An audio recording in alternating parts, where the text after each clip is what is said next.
Hey everyone, how's it going? It's Gaetano here, founder of Early Parrot. So today I'm gonna record this quick video in order to be able to tell you a little bit more about what I have been working on for the last couple of weeks. So it's called Referral Marketing Blueprint, which you can see here.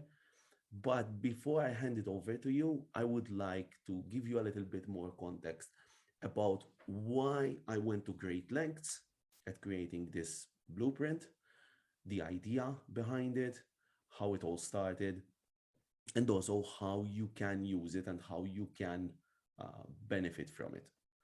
So let's start off why I created this blueprint. So you might be seeing me looking at different screens because I have jotted down some notes because I have several points that I want to cover today in order to make sure that I delivered the best content. So apologies about that.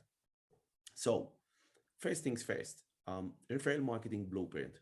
Why did I create this blueprint? The idea behind this blueprint is that when you read about referral marketing, right, online, so you're a business owner, you are an entrepreneur, you're a course creator, event host, whatever, you're doing several lead generation activities in order to grow your lists, your email, your social media following, and you're always on the lookout for new ways how you can grow your business. And when you start reading online, this is a little bit frustrating. So it's kind of like a rant.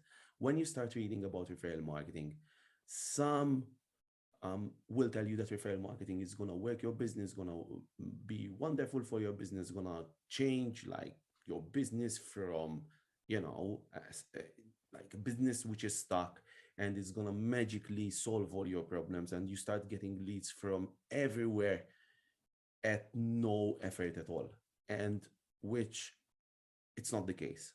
So I'm here to burst your bubble. And referral marketing, when done correctly, is going to give you very good results, but it's not for everyone. So it really depends on various components, which today we're going to go through the several components, which I believe they are really important that you have to figure them out before you jump on the referral marketing bandwagon. So, um, as I said, most like content that you find online, referral marketing, they are gonna sell you referral marketing. It makes sense for your business, but it's not the case. So when I go on a discovery call and I start discussing referral marketing with a prospective client for early period, because that's what we do. We do referral marketing campaigns, custom referral marketing campaigns for online businesses. I go through a certain set of questions that I have been crafting and sharpening for the past 7 years that I have been in business. And after I get answers for these questions, I will be in a much better position to, first of all, understand the business, understand the potential of a referral marketing campaign, and be able to tell business owners, say, hey, I think you're not at the right stage of your business. I think you haven't hit the right revenue goals. I think you need to work more on your offer, or I think you need to grow your audience, and different components. So that is the idea. So the idea behind the referral marketing blueprint is, first of all, to um, bust some myths about referral marketing. That referral marketing is kind of like a catch-all strategy for all businesses and it's going to work for everyone. And second is to give you the formula, equation, call it whatever you want, blueprint, that we use in order to qualify potential clients who speak to us. Like I get to speak about 100 to 120, 100 to 120 different kinds of business in different niches, different industries every single month. And I go through this process and during the discovery, I go and say, hey, do you have this component there? Do you have this component there? So by going through the questions and you answer them yourselves and you score your business, you will be in a position to use my 7 years of experience in just 5 minutes, right? So that is the idea. I try to condense as much information as possible into this document in order to empower you to check for yourself whether referral marketing is for your business, or else if you're already doing referral marketing, how you can improve your chances of getting um, better ROI from your referral campaign. So let's dive in. Let's dive in straight into the document, right?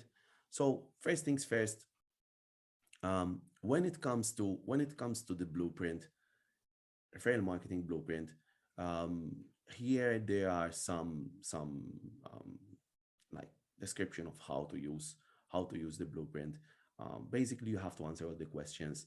Questions, they are split in three different sections, which I believe they are core components for your referral marketing campaign. So first, we start off with the email list or audience, as I'm gonna explain. Second, it's about your offers, offerings, or one offer. And third, it's about the client acquisition.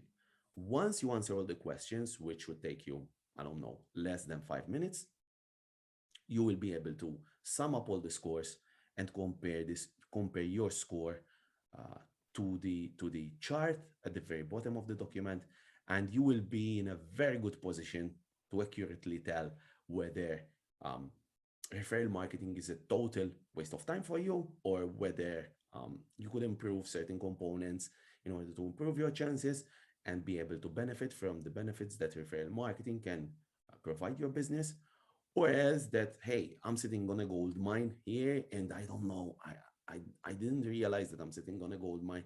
I would be better off to start implementing a referral marketing campaign right today. So let's dive in. So let's start from the email list. Why email list, right? So when you look at referral marketing, it's a percentage of the audience that you already own, right? It's it's it it's just the way how it works. So if you want to get more referrals, you first have to have an audience. You can't get referrals out of a zero audience. It's just logical, it doesn't make sense. So that is why the first component in this blueprint is that it's going to give a score on your audience and specifically about your email list. Why in here I'm not considering social media following, such as Facebook groups, such as Instagram followers, Twitter followers. From experience, when you compare followings on social media versus email lists, email contacts in your list, it's not comparable, right? The kind of response that you get from your list, it's totally different than what you get from social media. The social media following, I can tell you hands on heart, it's inferior. So having 100 followers on social media, they don't equate to 100 emails in your list. They are just not comparable, right? So when we're assessing a potential business and whether they can benefit from referral marketing, we simply ignore. It's gonna help. It's gonna help to have following, but we don't. We consider that as negligible following, right? Um, and we only score your audience based on the size of your list. And we go through different steps, like we score your email list size, um, how the open rate of your email list. I know that there are certain issues with open rate, and with now Apple, they are um, basically they just ruined all the open rate statistics. It wasn't accurate from the get go, but now it's not yet. It's more inaccurate than ever before.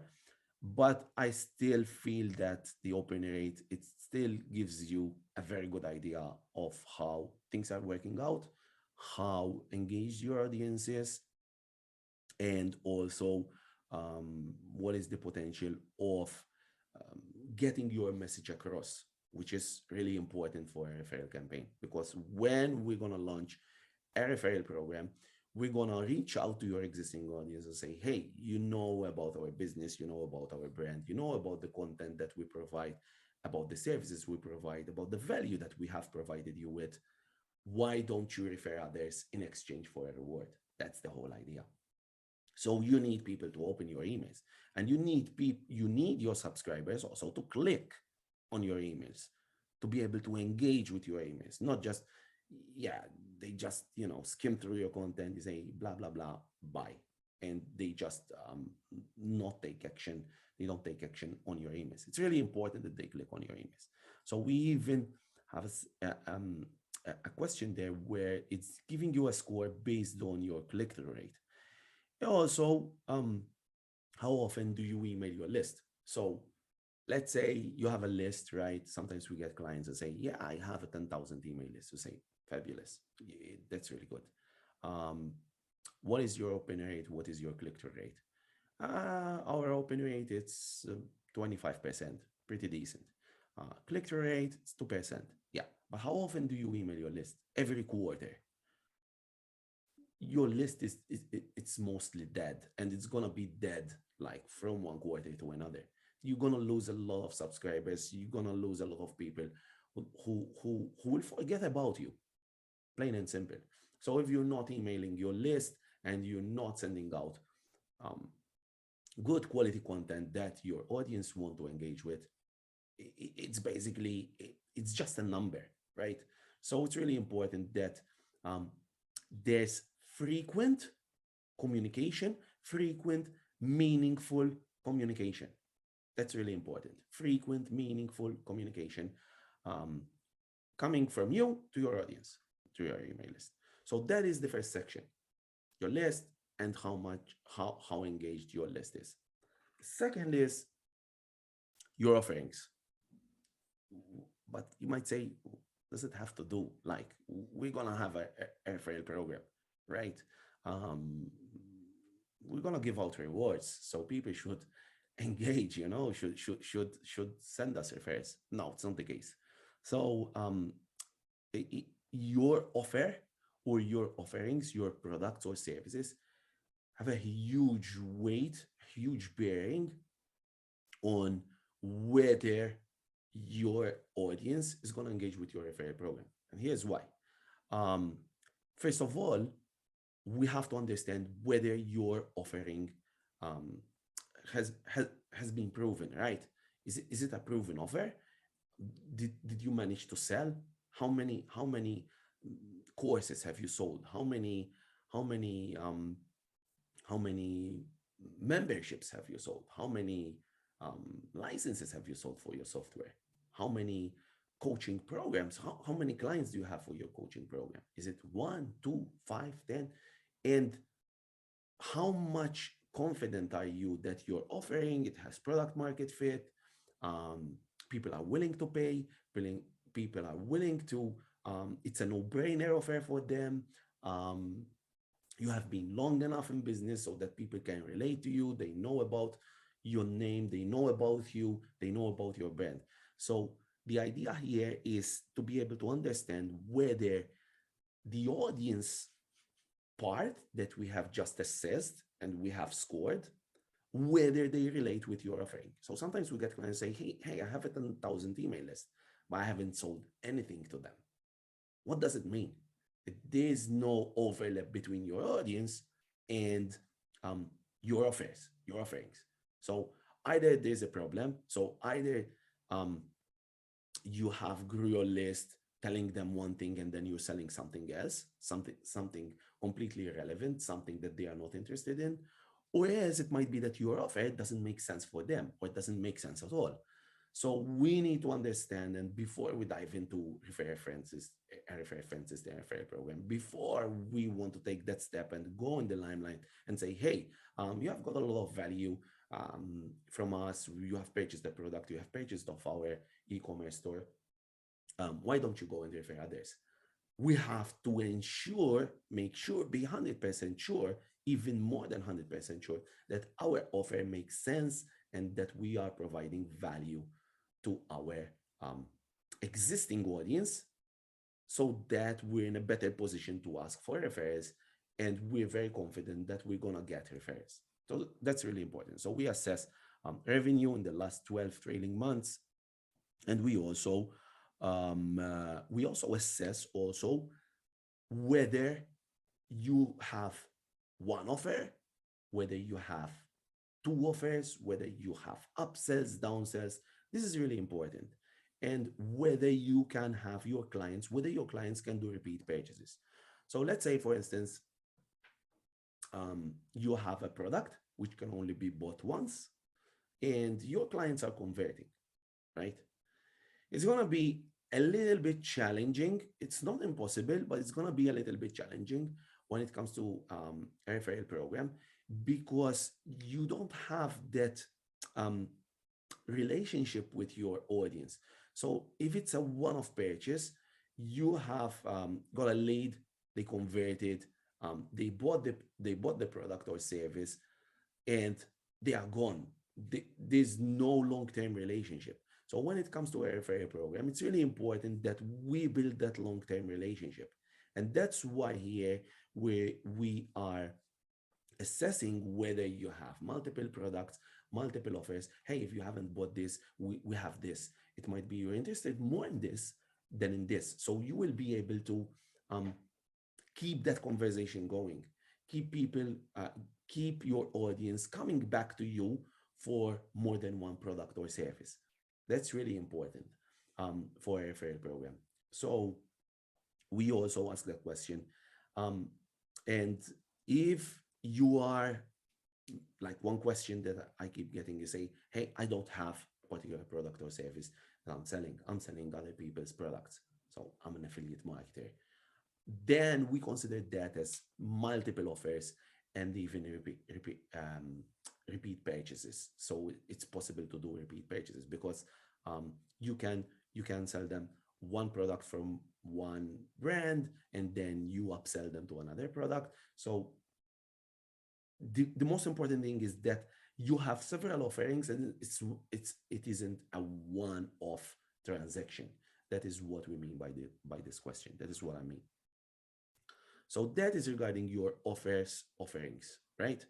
The third and really important step is the client acquisition. So how difficult it is to acquire leads, how much it's costing you.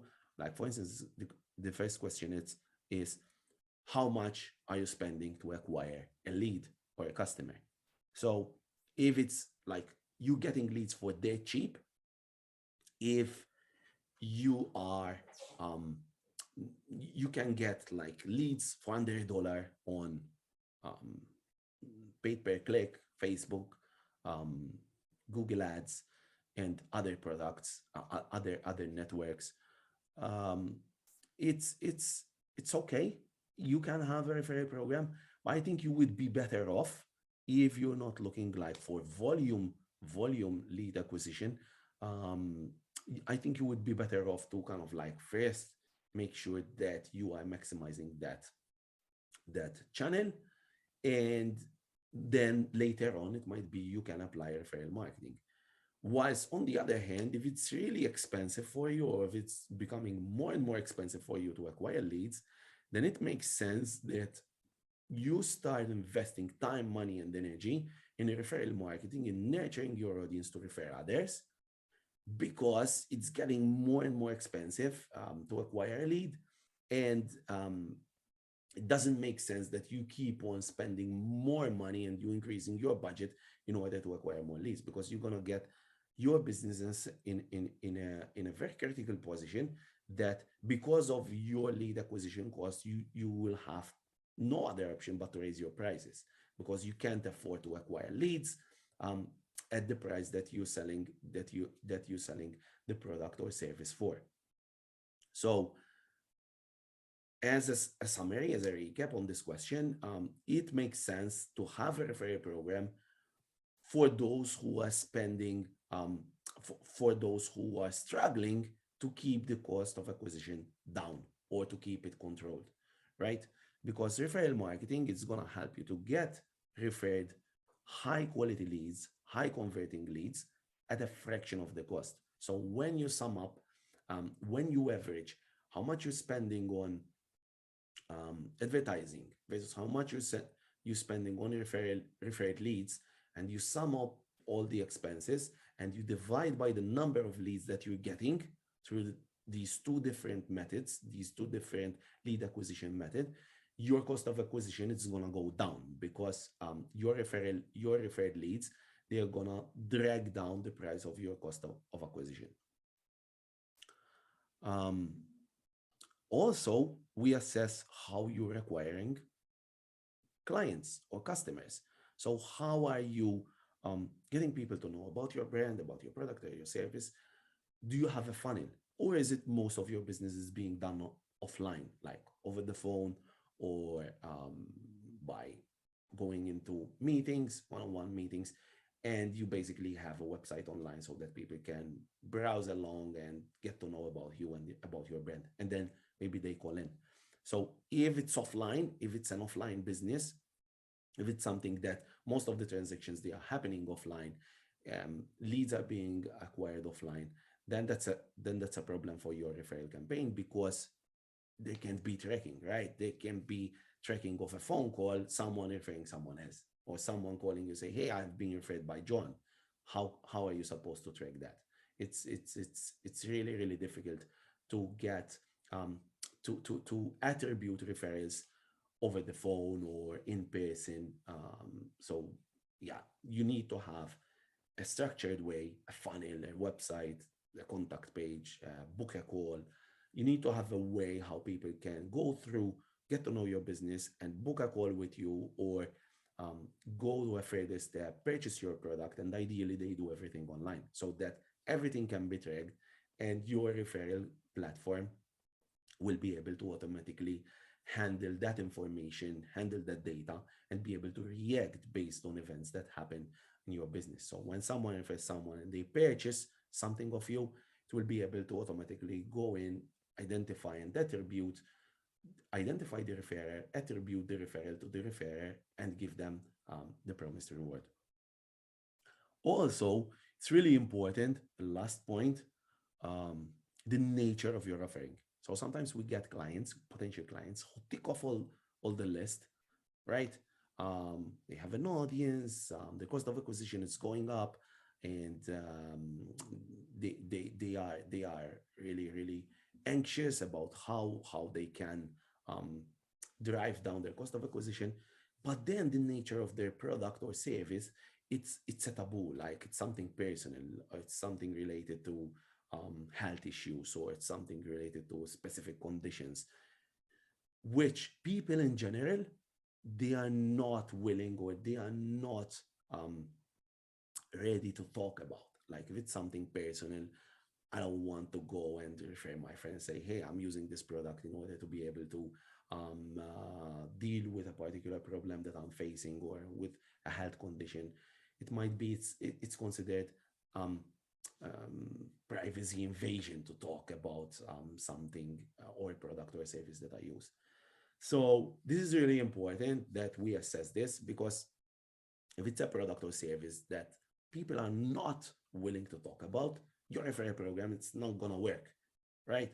So when you're considering like, hey, my product or service, something that people relate to, something that people find it easy to talk about, or people, we're solving a really, really important problem in an innovative way. So people, even in their small talk, it might be that they mention us, right? Or it might be that they are willing to share it over social media, because it's fun to learn about, it's fun to share it, and it's fun to be the first to share it, because it feels like you are the smart one in the room. So it's really important that we also assess this. So once you go through the whole document and you give like a score, like you say, yeah, we're innovative, modern. We'll talk about it, right? So that gives you 10 points. Whilst if your product is is a taboo, for instance, like no, we're not gonna talk about it. You're in this box, so that gives you minus 10 points. So it's gonna drag your score lower and lower, right? Um, then once you go through the whole document, you can sum up all your scores. So you have to take into consideration that for some options, you will get 0 points, or you will get negative points, or else you will get positive points. And then you go to this section and you will be able to interpret your results. So here, if you're getting um, a negative score, it means that between 90 to minus 45, it means you're not there yet.